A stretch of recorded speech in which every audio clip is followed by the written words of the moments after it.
आज की हिंदी आराधना में मैं आप सभी का हार्दिक अभिनंदन करती हूँ। प्रार्थना करेंगे। दयालु प्रभु ईश्वर, हम आपका धन्यवाद देते हैं इस सुंदर समय के लिए जो आपने हमारे जीवन में दिया।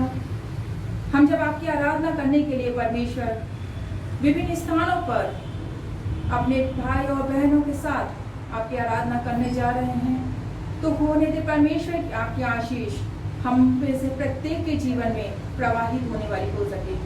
हमारी आराधना करना, स्तुति करना, आपसे प्रार्थना करना आपको ग्रहण योग्य हो। दयालु प्रभु धन्यवाद दीजिए। परमेश्वर हम धन्यवाद देते हैं कि सुंदर समय के लिए जो आपने हमारे जीवन में दिया।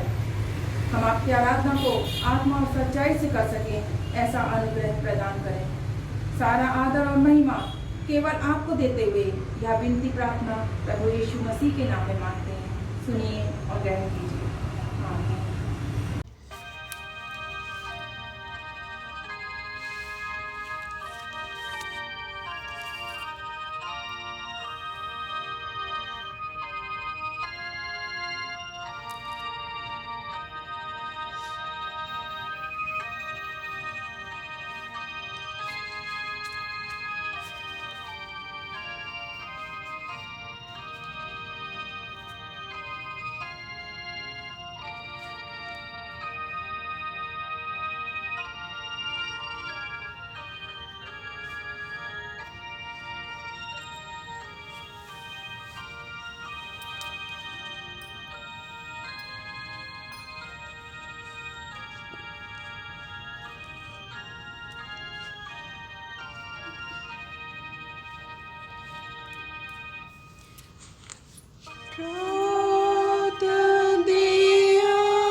आइए प्रार्थना करें। हे हमारे स्वर्गीय पिता, आपका नाम पवित्र माना जाए, आपका राज्य आए, आपकी इच्छा जैसे स्वर्ग में पूरी होती है वैसे पृथ्वी पर भी पूरी हो। आप हमारी दिन भर की रोटी आज हमें दीजिए। आप हमारे अपराधों को क्षमा कीजिए जैसे हमने अपने अपराधियों को क्षमा किया है। आप हमें परीक्षा में मत डालिए परंतु बुराई से बचा लीजिए, क्योंकि राज्य, पराक्रम और महिमा अब और सदा सर्वदा आपके ही हैं। आमीन। सर्वशक्तिमान परमेश्वर, आपके सम्मुख सबके हृदय खुले हैं।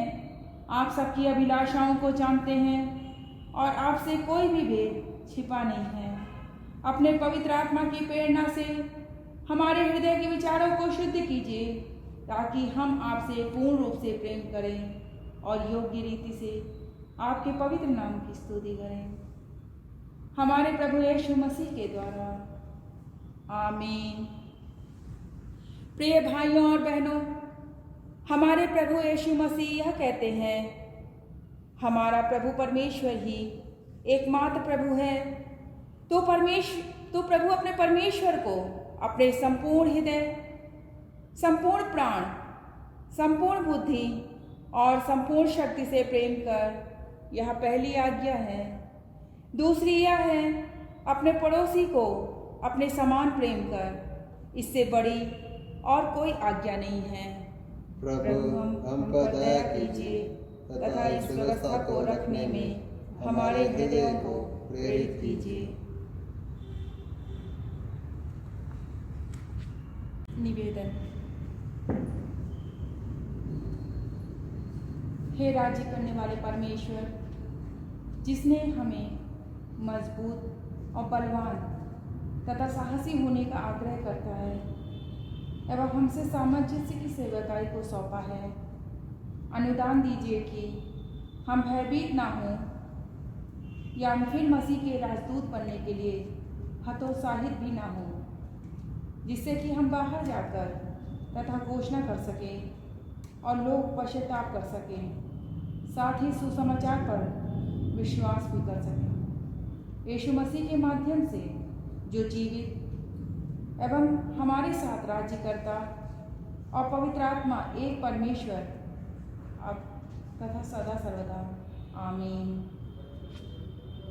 आज का पहला पाठ लिया गया है यहोशू, इसका पहला अध्याय 1 से लेकर 9 तक। यहोवा के दास मूसा की मृत्यु के बाद यहोवा ने उसके सेवक यहोशू से, जो नून का पुत्र था, कहा, मेरा दास मूसा मर गया है, सो अब तो उठ, कमर बांध और इस सारी प्रजा समेत यारदन पार होकर उस देश की जा जिसमें उनको अर्थात इस्राएलियों को देता हूँ, उस वचन के अनुसार जो मैंने मूसा से कहा, अर्थात जिस स्थान पर तुम पाँव धरोगे वह सब मैं तुम्हें दे देता हूँ। जंगल और उस लबानोन से लेकर परात महानाद तक और सूर्यास्त की और महासमुद्र तक हित्तियों का सारा देश तुम्हारा भाग ठहरेगा।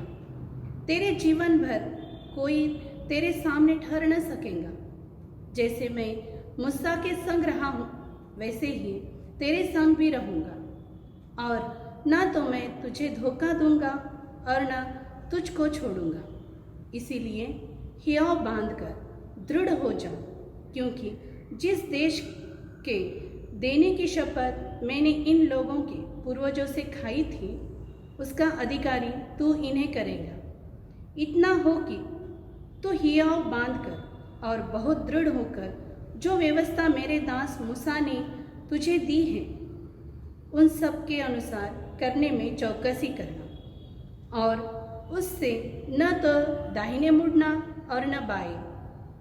तब जहाँ जहाँ तू जाएगा वहाँ वहाँ तेरा न काम सफल होगा। व्यवस्था की यह पुस्तक तेरे चित्त से कभी न उतरने पाए, इसमें दिन रात ध्यान दिए रहना, इसीलिए कि जो कुछ उसमें लिखा है उसके अनुसार करने की तू चौकसी करे, क्योंकि ऐसा ही करने से तेरे सब काम सफल होंगे और तू प्रभावशाली होगा। क्या मैंने तुझे आज्ञा नहीं दी? हियाव बांधकर दृढ़ हो जा, भय न खा और तेरा मन कच्चा न हो, क्योंकि जहाँ जहाँ तू जाएगा वहाँ वहाँ तेरा परमेश्वर यहोवा तेरे संग।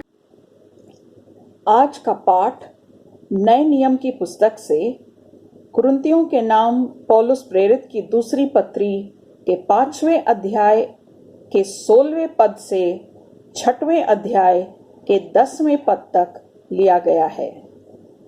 दूसरी कुरिन्थियों की पत्री उसके 5वें अध्याय के 16वें पद से 6वें अध्याय के 10वें पद तक।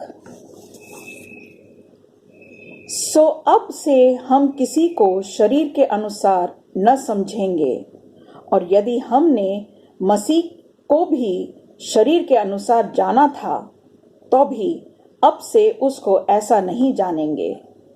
सो यदि कोई मसीह में है, वो नई सृष्टि है, पुरानी बातें बीत गई हैं, देखो वे सब नए हो गए हैं और अब बातें परमेश्वर की ओर से हैं, जिनसे मसीह के द्वारा अपने साथ हमारा मेल मिलाप कर लिया और मेल मिलाप की सेवा हमें सौंप दी है।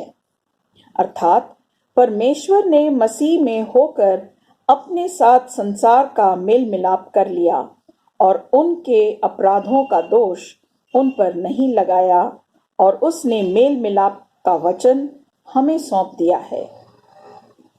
सो हम मसीह के राजदूत हैं, मानो परमेश्वर हमारे द्वारा समझाता है। हम मसीह की ओर से निवेदन करते हैं कि परमेश्वर के साथ मेल मिलाप कर लो। जो पाप से अज्ञात था उसी को उसने हमारे लिए पाप ठहराया कि हम उसमें होकर परमेश्वर की धार्मिकता बन जाएं। और हम जो उसके सहकर्मी हैं यह भी समझाते हैं कि परमेश्वर का अनुग्रह जो तुम पर हुआ है व्यर्थ न रहने दो, क्योंकि वह कहता है कि अपनी प्रसन्नता के समय मैंने तेरी सुन ली और उद्धार के दिन मैंने तेरी सहायता की। देखो अभी वह प्रसन्नता का समय है, देखो अभी वह उद्धार का दिन है। हम किसी की बातें ठोकर खाने का कोई भी अवसर नहीं देते कि हमारी सेवा पर कोई दोष न आए, परंतु हर बात से परमेश्वर के सेवकों की नाई अपने उद्दंडों को प्रकट करते हैं। बड़े धैर्य से, क्लेशों से, दरिद्रता से, संकटों से, कोड़े खाने से, कैद खाने से, कुल्हड़ों से, परिश्रम से, जागते रहने से, उपवास करने से, पवित्रता से, ज्ञान से, धीरज से, कृपालुता से, पवित्र आत्मा से, सच्चे प्रेम से, सत्य के वचन से, परमेश्वर की सामर्थ से, धार्मिकता के हथियारों से जो दाहिने बाएं हैं, आदर और निरादर से, दुर्नाम और सुनाम से, यद्यपि भरमाने वालों के ऐसे मालूम होते हैं तो भी सच्चे हैं, अनजानों के सदृश हैं तो भी प्रसिद्ध हैं, मरते हुओं के ऐसे हैं और देखो जीवित हैं, मार खाने वालों के सदृश हैं परंतु प्राण से मारे नहीं जाते, शोक करने वाले के समान हैं परंतु सर्वदा आनंद करते हैं, कंगालों के ऐसे हैं परंतु बहुतों को धनवान बना देते हैं, ऐसे हैं जैसे हमारे पास कुछ नहीं तो भी सब कुछ रखते हैं। परमेश्वर पिता इस वचन के पढ़े जाने पर अपनी आशीष दे। आमीन। आज के सुसमाचार पाठ मरकुस रचित सुसमाचार उसका 6 अध्याय 7 आयत से लेके 13 आयत तक। हे क्रिस्त यीशु, आपकी महिमा हो। उसने 12 को अपने पास बुलाया और उन्हें 2-2 करके भेजने लगा और उन्हें अशुद्ध आत्माओं पर अधिकार दिया। उसने उन्हें आज्ञा दी, मार्ग के लिए लाठी छोड़ और कुछ न लो, ना तो रोटी, ना झोली, ना बटुए में पैसे, परंतु जूतियाँ पहनो और 2-2 कुर्ते ना पहनो। और उसने उनसे कहा, जहाँ कहीं तुम किसी घर में उतरो तो जब तक वहाँ से विदा ना हो तब तक उसी घर में ठहरे रहो। जिस स्थान के लोग तुम्हें ग्रहण ना करें और तुम्हारी ना सुने, वहाँ से चलते ही अपने तलवों की धूल झाड़ डालो कि उन पर गवाही हो। तब उन्होंने जाकर प्रचार किया कि मन फिराओ और बहुत ही से दुष्टात्माओं को निकालो और बहुत से बीमारी पर तेल मलकर उन्हें चंगा किया। ये ख्रिस्त का शुभ समाचार है। हे प्रभु यीशु, आपकी स्तुति हो।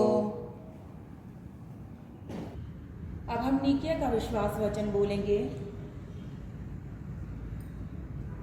हम एक परमेश्वर सर्वशक्तिमान पिता पर विश्वास करते हैं। वह स्वर्ग और पृथ्वी का और समस्त हृदय एवं अदृश्य वस्तुओं का कर्ता है। हम एक प्रभु यीशु मसीह पर विश्वास करते हैं। वह परमेश्वर का इकलौता पुत्र, सर्वयुगों से पहले पिता से उत्पन्न, परमेश्वर से परमेश्वर, ज्योति से ज्योति, सत्य परमेश्वर से सत्य परमेश्वर, कृत नहीं वरन उत्पन्न है। उनका और पिता का तत्व एक है। उन्हीं के द्वारा सब वस्तुएं बनी। हम मनुष्यों के लिए और हमारे उद्धार के निमित्त वह स्वर्ग से उतर आए। पवित्र आत्मा के सामर्थ से वह कुंवारी मरियम से जन्मे और मनुष्य बने। पुन्तियुस पिलातुस के शासन में वह हमारे लिए क्रूस पर चढ़ाए गए। उन्होंने दुख भोगा, वह मरे और गाड़े गए। पवित्र शास्त्र के कथन के अनुसार वह तीसरे दिन जी उठे। वह स्वर्ग पर चढ़ गए और पिता की दाहिनी ओर विराजमान थे। वह जीवितों और मृतकों का न्याय करने के लिए महिमा के साथ फिर आएंगे और उनके राज्य का कभी अंत न होगा। हम पवित्र आत्मा पर विश्वास करते हैं। वह प्रभु और जीवन दाता है। वह पिता और पुत्र से निकलता है।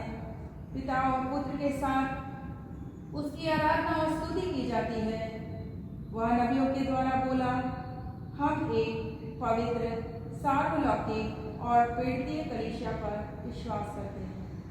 हम पापों की क्षमा के लिए एक बपतिस्मे को मानते हैं।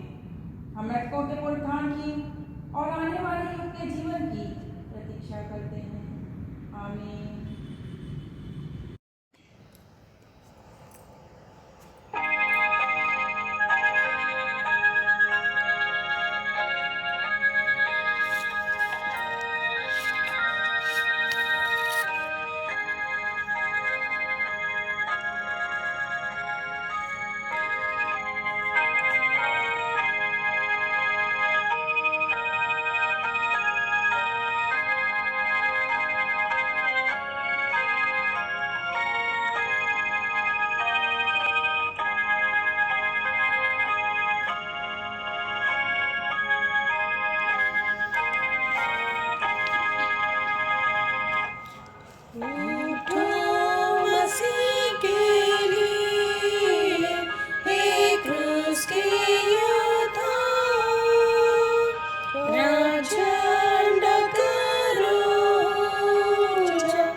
परमेश्वर पिता, हमारे जीवन के परमेश्वर, हम धन्यवाद देते हैं इस सुंदर समय के लिए कि हम आपके वचन के साथ आपके प्रिय लोगों के साथ भी सहभागी हो सके हैं। हम धन्यवाद देते हैं प्रभु हर एक उन दया के लिए जो आपने हमारे जीवन, हमारे परिवारों में की। हम इस समय परमेश्वर जब आपके वचन को सुनने के लिए और मनन करने के लिए जा रहे हैं, तो हम पर दया कीजिए कि आपकी पवित्र आत्मा हमें उस वचन को समझने, उसे अपने जीवन में ग्रहण करने, उसके साथ ही उस वचन पर चलने के लिए सहायता और मदद करें। हम सारा आदर और महिमा केवल आपको देते हुए यह विनती और प्रार्थना प्रभु यीशु मसीह के नाम में मांगते हैं, आमीन। आप सबों को जय मसीह की।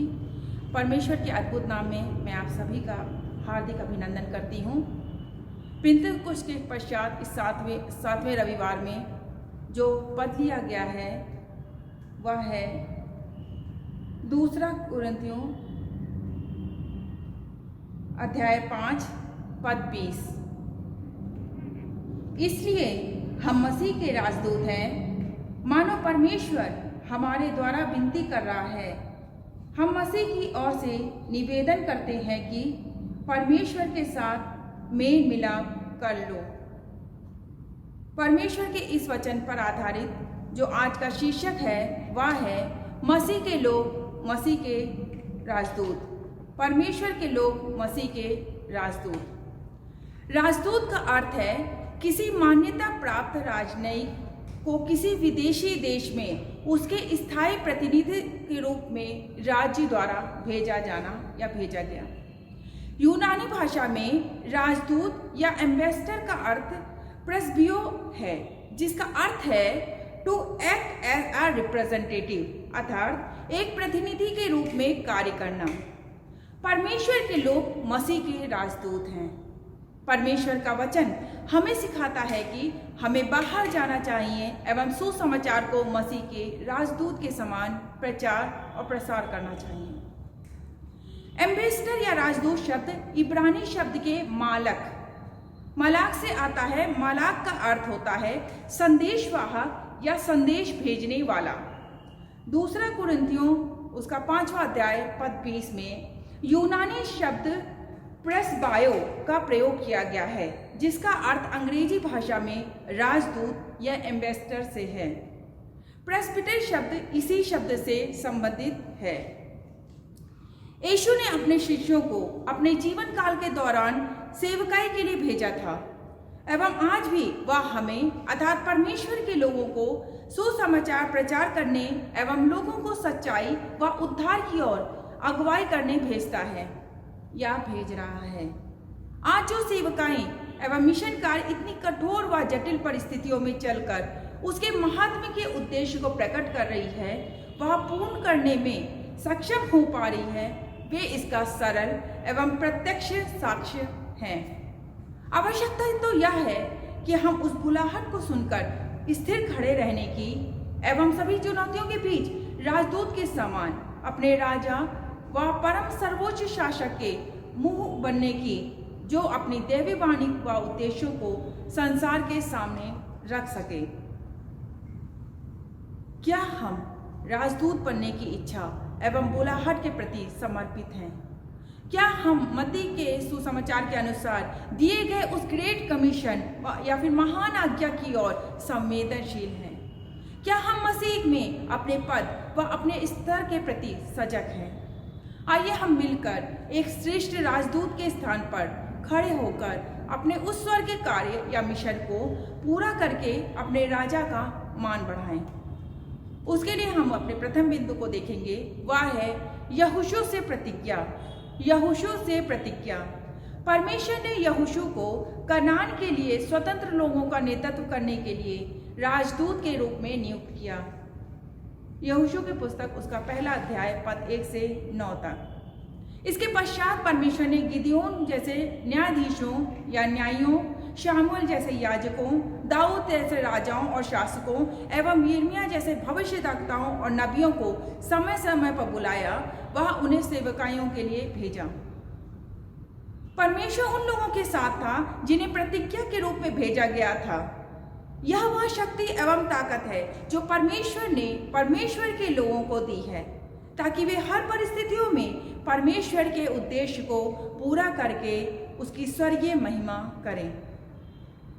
हमारी आंखें केवल परमेश्वर की ओर होनी चाहिए एवं हमारे कान उसकी स्वर्गीय आवाज के निर्देश को सुनने के लिए, तो ही हम किसी भी परिस्थितियों में बिना डूबे परमेश्वर के लिए खड़े हो सकेंगे। यदि परमेश्वर आपको और मुझे बुलाता है तो उसका एक उद्देश्य है, उसके पास कोई संदेश है एवं वह कोई अद्भुत कार्य करने पर है। परंतु सवाल यह प्रश्न तो यह है कि क्या आप और हम उसके लिए तैयार हैं? क्या हमें परमेश्वर की प्रतिज्ञाओं पर पूर्ण आस्था है? क्या हम उसकी प्रतिज्ञाओं को जानते हैं? आइए परमेश्वर की प्रतिज्ञाओं को जानें जो हमें वचन के द्वारा दी गई हैं और उन पर अपने जीवन का पालन करने के लिए देखें। उसके लिए हम अपने दूसरे बिंदु पर जाएंगे, मसीही संदेश। मसीही संदेश पुनरुत्थान के पूर्व मिशन तथा पुनरुत्थान के पश्चात के मिशन के दौरान यीशु अपने शिष्यों को मिशन के लिए भेजते हैं। कुछ धर्मशास्त्रियों का मत यह है कि यीशु ने अपने मिशनरियों को 2 बार भेजा। पहला 70 चेलों या शिष्यों को एक बार, लूका रचित सुसमाचार उसका 10वें अध्याय पद 1 से 16 में इस भाग को देखते हैं, तथा दूसरा 12 चेलों और शिष्यों को दूसरी बार, मत्ती रचित सुसमाचार उसका 10वां अध्याय पद 1 से 42 तक, मरकुस रचित सुसमाचार उसका 6वां अध्याय पद 7 से 13 तक और लूका रचित सुसमाचार उसका 9 अध्याय पद 1 से 6 तक। इन सभी अवसरों पर मसीह अपनी उपस्थिति को बहुत वास्तविक बनाते हैं। शिष्यों ने भी वह करने की कोशिश व प्रयास की जो यीशु ने किया था। तब उन्होंने जाकर प्रचार किया कि मन फिराओ और बहुत सी दुष्ट आत्माओं को निकाला और बहुत से बीमारों पर तेल मलकर उन्हें चंगा किया। मरकुस रचित सुसमाचार उसका 6वां अध्याय पद 12 और 13। मसीह के राजदूत समाज को चंगाई व आराम और शांति देते हैं। समाज की बुराइयों पर वे जय प्राप्त करते हैं। परमेश्वर की महिमा हो कि स्वर्ग हम पर इतना अधिक विश्वास करता है। यह कितनी महान और स्वर्गीय महिमा से पूर्ण योजना उसकी हमारे जीवन के लिए है। परमेश्वर ने हमें मसीह के तुल्य सामर्थ्य है या फिर उससे बढ़कर, इसलिए कि वचन कहता है कि तुम मुझसे भी अधिक बड़े और महान कार्य करोगे। क्या हम इसका अर्थ समझते हैं? यीशु मसीह हमारे प्रभु उद्धारकर्ता व परमेश्वर के एकलौते पुत्र, उससे भी बढ़कर आप और हम यीशु के लहू में उसकी विश्वास के द्वारा संतान होने के कारण महान कार्य को करते हैं। क्या हम इस महान बुलाहट व विश्वास योग्यता को समझते हैं? क्या हम मसीह कार्य के लिए उत्साहित हैं? यदि हम तैयार हैं तो परमेश्वर अपनी उपस्थिति को वैसे ही वास्तविक करेगा जैसे शिष्यों के जीवन काल में किया था। इसके साथ ही हम अपने तीसरे बिंदु पर बढ़ेंगे, प्रेरित लोग मसीह के राजदूत। प्रेरित लोग मसीह के राजदूत। पौलुस अपने दूसरे कुरिन्थियों के लेखन में कहता है कि इसलिए हम मसीह के राजदूत हैं, मानो परमेश्वर हमारे द्वारा विनती कर रहा है। हम मसीह की ओर से निवेदन करते हैं कि परमेश्वर के साथ मेल मिलाप कर लो। दूसरा कुरिन्थियों उसका 5वां अध्याय पद 20। हम मसीह की जगह पे खड़े हैं या फिर हम इस प्रकार कहें कि मसीह की कमी को पूरा कर रहे हैं। एक प्रेरित वह है जिसे एक विशेष संदेश के साथ नियुक्त किया गया है। अपोस्टल या प्रेरित शब्द यूनानी शब्द एपिस्टोलोस से आया है, जिसका अर्थ है जो भेजा गया या जो भेजा जा रहा है। इसकी क्रिया का मूल शब्द है अपोस्टलो है, जिसका अर्थ है मैं भेज रहा हूँ। यह शब्द नए नियम में 79 बार आता है, सुसमाचार में 10 बार, प्रेरितों के काम में 28 बार, पत्रिकाओं में 38 बार और 3 बार प्रकाशित वाक्य की पुस्तक में इसका प्रयोग हुआ है। जैसा तूने मुझे जगत में भेजा वैसे ही मैंने भी उन्हें जगत में भेजा। यूहन्ना रचित सुसमाचार उसका 17 अध्याय पद 18। यहाँ पर प्रेरित शब्द की गूंज यीशु की प्रार्थना में स्पष्ट प्रदर्शित है। पीड़ितों का यह पद यीशु को दिया गया था जो परमेश्वर द्वारा भेजा गया था। इब्रानियों की पुस्तक उसका 3 अध्याय पद 1, जिन्हें इजराइल के लोगों को उपदेश देने के लिए भेजा गया था। लूका रचित सुसमाचार उसका 11 अध्याय उसका 49 पद, उन्हें जिन्हें कलीसिया के द्वारा भेजा जा रहा है। दूसरा कुरिन्थियों उसका 8वां अध्याय पद 23 और फिलिप्पियों की पुस्तक पत्रिका उसका 2 अध्याय पद 25। एवं उन्हें जो आरंभिक कलीसिया के अगुवे थे। यीशु ने 12 शिष्यों का चयन किया। शिष्यों के आह्वान से यहाँ पर 3 महत्वपूर्ण उद्देश्य स्पष्ट हैं।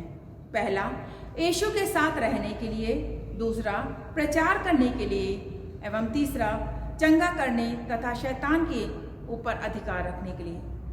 परमेश्वर चाहता है कि प्रेरितों के साथ रहें और उससे सीखें। इसके पश्चात उसे हमें जाना चाहिए जहाँ कहीं वह उसे या परमेश्वर की भलाई की घोषणा करने के लिए हमें भेजता है। उसे न केवल उपदेश देना चाहिए परंतु हमें अपने उद्देश्य के अनुसार जीवन को जीना भी चाहिए। हमें समाज में व्याप्त बुराइयों से लड़ने और सामना करने एवं उससे निष्कासित करने का अधिकार मिलना चाहिए। इसलिए पौलुस एक प्रेरित के पात्र के रूप को पूर्ण रूप से संपूर्ण धैर्य, चिन्हों, चमत्कारों, आश्चर्य कर्मों, संकेतों तथा पराक्रम के रूप में देता है। 2 कुरिन्थियों उसका 12वां अध्याय पद 12। इस प्रकार नए नियम में जिन लोगों ने उपदेश देने के कार्य का बेड़ा उठाया है उन्हें बिना किसी पक्षपात के प्रेरित कर बुलाया गया है या प्रेरित कहा जाता है। परमेश्वर के प्रिय मसीह के राजदूतों, मसीह के एक राजदूत को अपने स्वदेश यानी होम कंट्री अर्थात स्वर्ग का प्रतिनिधित्व करना चाहिए, जबकि उसके तत्कालीन देश यानी होस्ट कंट्री अर्थात पृथ्वी या इस संसार में हम लोगों को यह बताने के लिए यीशु का प्रतिनिधित्व करना चाहिए कि उसकी रुचि, विचार और संदेश क्या हैं, उसकी कल्पनाएं क्या हैं। हमें सुसमाचार का शुभ संदेश को साझा करना चाहिए। परमेश्वर ने हमें इसके लिए राजदूत के रूप में चुना है।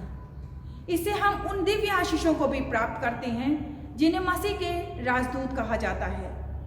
परमेश्वर की प्रतिज्ञा है कि युगों के अंत तक वह हमारे साथ है। यह वास्तव में प्रेरितों को दिया गया आशीष है। मत्ती रचित सुसमाचार उसका 28 अध्याय के पद 20। उसी प्रकार साहसी एवं मजबूत की प्रतिज्ञा भी उसी को दिया जाता है जिसे भेजा जा रहा है। यहोशू की पुस्तक उसका 1 अध्याय पद 5 और 6। जब परमेश्वर अपने संदेश के साथ किसी को भेजता है तो वह उसके साथ होने का धन्य वचन भी देता है एवं तब उन्हें भेजता है। यीशु ने प्रेरितों को दुष्टात्मा, बुराई, दुष्टता पर अधिकार दिया तथा पवित्र आत्मा की शक्ति और सामर्थ। मरकुस सुसमाचार उसका 3 अध्याय पद 13 से 15 तक। उसी प्रकार हम यह विश्वास करते हैं कि वह उन्हें भी वही सामर्थ देता है उन लोगों को जो उसके धन्य वचन और संदेशों को स्वीकार करते हैं। जब आज आप और हम इन धन्य संदेशों को स्वीकार कर रहे हैं तो परमेश्वर की आत्मा हमें वो सामर्थ, वो शक्ति और वचन की वो तीव्रता दे सके ताकि हम इस कार्य के लिए तैयार हों और उसके लिए अपने कदमों को बढ़ा सकें। उन्हें तो परमेश्वर हमारे जीवन पर इतनी दया करे ताकि हम मसीह के एक सच्चे राजदूत हो सकें, उसके संदेश को स्वीकार करके परमेश्वर की महिमा इस संसार में करने वाले हों और इसकी आशीष हम पे हो। आइए प्रार्थना करें। धन्यवाद परमेश्वर, हमें मसीह के एक राजदूत के समान बुलाहट देने के लिए। हम धन्यवाद देते हैं परमेश्वर आपकी प्रतिज्ञाओं के लिए, आपके वचन के लिए, आपके संदेशों के लिए। बार बार परमेश्वर हम आपकी बुलाहट को नज़रअंदाज कर देते हैं, लेकिन होने दे प्रभु कि हम जब इस वचन को सुनते हैं, आपकी बुलाहट को अपने जीवन में पाते हैं तो हम उस बुलाहट के अनुसार तैयार हो सकें। परमेश्वर एक मसीह के राजदूत के समान, एक सेना के समान हमें तैयार कीजिए ताकि आपके वचन को हम लोगों तक पहुंचा सकें, हमारे द्वारा होकर आप लोगों से बातचीत कर सकें और आपका संदेश, आपकी इच्छा हमारे जीवन से प्रकट हो सके। हम सबों पर दया करिए जो आपके वचन के लिए स्वीकार करके उसमें आमीन के साथ तैयार होते हैं। हम पर दया करने के लिए हम आपका धन्यवाद देते हैं। प्रभु यीशु मसीह के नाम में इस प्रार्थना को मांगते हैं, आमीन। परहित निवेदन, हम समस्त मानव जाति के लिए प्रार्थना करें और अपनी प्रार्थनाओं को प्रभु यीशु मसीह के निरंतर निवेदन के साथ अर्पित करें। हे पिता, हम प्रार्थना करते हैं कि समस्त संसार में न्याय और शांति स्थापित हो और प्रत्येक व्यक्ति भरपूर जीवन प्राप्त करे। हे दयावान प्रभु, हमारी प्रार्थना सुनिए। उन सब लोगों के लिए जो इस गांव या नगर में रहते हैं, उन सभी बातों को दूर करने के लिए जिनसे आपसी फूट और झगड़े होते हैं, और हमारे देश में सच्ची एकता की बढ़ती के लिए हे दयावान प्रभु, हमारी प्रार्थना सुनिए। उन सब लोगों के लिए जो कृषि, उद्योग अथवा व्यापार में लगे हुए हैं, सब मजदूरों और कारीगरों के लिए, और उन सब के लिए जो हमारे देश की सुरक्षा करते हैं, हे दयावान प्रभु, हमारी प्रार्थना सुनिए। अध्यापकों और छात्रों, वैज्ञानिकों, लेखकों और कलाकारों और उन सब व्यक्तियों के लिए जो अन्य लोगों के विचारों और भावनाओं को प्रभावित करते हैं, हे दयावान प्रभु, हमारी प्रार्थना सुनिए। उन सब लोगों के लिए जो दुखी हैं, बेरोजगार हैं, भूखे प्यासे हैं, दरिद्र और दलित हैं, बीमार और मरणासन हैं, और उन सब व्यक्तियों के लिए जो ऐसे लोगों की सेवा और सहायता करते हैं, हे दयावान प्रभु, हमारी प्रार्थना सुनिए। हमारे तथा अन्य देशों के सब शासकों के लिए, विशेषकर हमारे राष्ट्रपति, प्रधानमंत्री, इस राज्य के राज्यपाल और मुख्यमंत्री, और उनके लिए भी जो लोगों पर किसी प्रकार का अधिकार रखते हैं, हे दयावान प्रभु, हमारी प्रार्थना सुनिए। संपूर्ण मसीह समाज की एकता और मेल मिलाप के लिए और समस्त संसार में उनकी गवाही और सेवा कार्य के लिए, हे दयावान प्रभु, हमारी प्रार्थना सुनिए। भारत में आपकी समस्त कलीसिया के लिए, उनकी परिषदों तथा अगुओं, विशेषकर हमारे प्रमुख धर्माचार्य, दक्षिण भारत की कलीसिया के प्रमुख धर्माचार्य और मार्थोमा कलीसिया के मेट्रोपॉलिटन हमारे धर्माचार्य, हमारे पुरोहित और आपकी कलीसिया के सब अन्य धर्म सेवकों के लिए कि वे सच्चाई और लगन से आपकी सेवा करें, हे दयावान प्रभु, हमारी प्रार्थना सुनिए। यह वादे कि आपके उन सब भक्तों के साथ जिन्होंने अपने जीवन में सच्चाई से आपकी सेवा की है, हम भी आपके राज्य के शाश्वत आनंद में संभागी हो सकें, हे दयावान प्रभु, हमारी प्रार्थना सुनिए। हे स्वर्गीय पिता, अपने राज्य को शीघ्र प्रकट कीजिए और हमारे इन प्रार्थनाओं को सुनिए। हम आपके पुत्र, अपने प्रभु और उद्धारकर्ता यीशु मसीह के नाम से ये मांगते हैं, आमीन। स्वर्ग में परमेश्वर की महिमा और पृथ्वी पर उसके लोगों को शांति। हे प्रभु परमेश्वर, स्वर्गीय राजा, सर्वशक्तिमान पिता परमेश्वर, हम आपकी आराधना करते, आपको धन्यवाद देते और आपकी महिमा के कारण आपकी स्तुति करते हैं। हे प्रभु यीशु मसीह, परमेश्वर पिता के इकलौते पुत्र, हे प्रभु परमेश्वर, हे परमेश्वर के मेमने, आप जगत का पाप उठा ले जाते हैं, हम पर दया कीजिए। आप पिता की दाहिनी ओर विराजमान हैं, हमारी प्रार्थना स्वीकार कीजिए, क्योंकि केवल आप ही पवित्र हैं, आप ही प्रभु हैं, आप ही हे यीशु मसीह पवित्र आत्मा के साथ परमेश्वर पिता की महिमा में परम उच्च हैं, आमीन। परमेश्वर की शांति जो सारी समझ से परे है, परमेश्वर के और उसके पुत्र हमारे प्रभु यीशु मसीह के ज्ञान और प्रेम में आपके हृदय और विचारों को सुरक्षित रखे, और सर्वशक्तिमान परमेश्वर पिता, पुत्र और पवित्र आत्मा की आशीष आप पर हो और आपके साथ सदा सर्वदा बनी रहे, आमीन।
हमसे अत्यंत प्रेम रखने वाले हमारे प्रिय परमेश्वर, हम धन्यवाद देते हैं कि हम इस आराधना सभा में आपके लोगों के साथ विभिन्न स्थानों पर आपकी आराधना करने वाले हो सके। हम धन्यवाद देते हैं कि आपने हम पर एक बार फिर अनुग्रह किया ताकि हम इस बात को जान सकें कि आपने हमें मसीह के राजदूत होने के लिए बुलाया है। धन्यवाद देते हैं परमेश्वर कि अपनी उस स्वर्गीय बुलाहट को जो हम में से प्रत्येक के जीवन में रखा, उन आशीषों को, उन अनुग्रह को परमेश्वर जो हम मसीह के नाम से और मसीह के लहू में प्राप्त करते हैं। हम पर दया करें परमेश्वर कि हमने जिस प्रकार वचन को सुना, आपकी आराधना की, आपके अपने मनों को आपकी ओर ध्यान लगाया, वैसे ही हमारे जीवन बन सकें और हम अपने प्रत्येक जीवन के हर पल में आपके नाम को महिमा देने वाले हो सकें। हमारी प्रार्थना को सुनने के लिए धन्यवाद। प्रभु यीशु मसीह के मीठे नाम में इस प्रार्थना को मांगते हैं, आमीन। और आपके साथ भी हो। शांति से पूर्ण जाओ, प्रभु से प्रेम करो और उसकी सेवा में लगे रहो। मसीह के नाम में आमीन।